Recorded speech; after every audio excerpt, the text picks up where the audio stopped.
with same measurements. Here, the radius and the height of the sphere and cone are equal. We can say that diameter and the height of the cone are equal.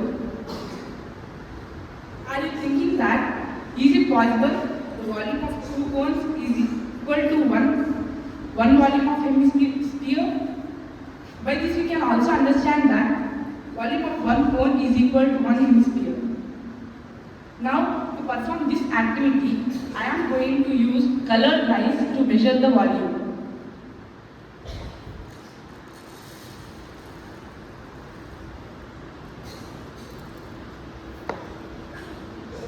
You can see the cone is full of colored lines. We can say that the colored lines present in this cone is the volume of the cone, and let's see our statement is correct or wrong.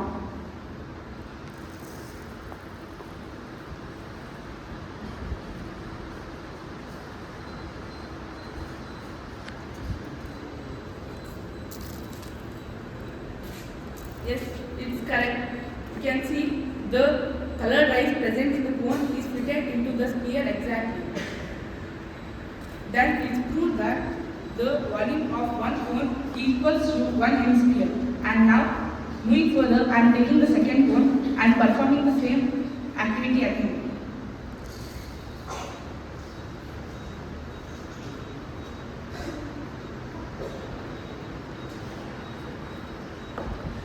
You can see the cone is full of colored lines.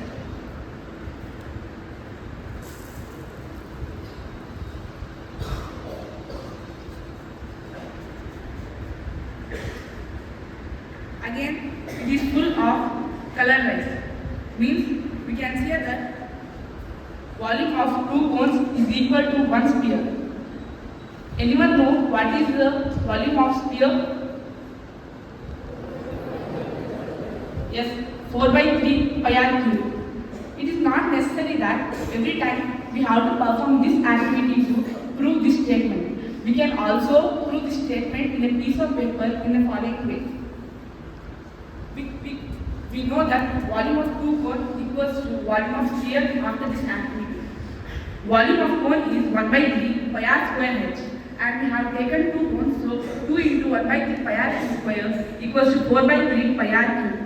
In the second step, we are going to convert the h into 2r because height of the cone equals to diameter, as I said. And now we also know that diameter can be written in the form 2r. In the third step, 2 into 1 by 3 equals to 2 by 3, and 2 by 3 pi r square 2r equals to 4 by 3 pi r cube.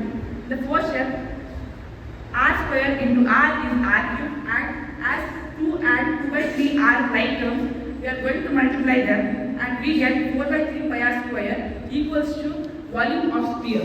Means it is hence proved that volume of two cones is equal to one volume of sphere. Thank you.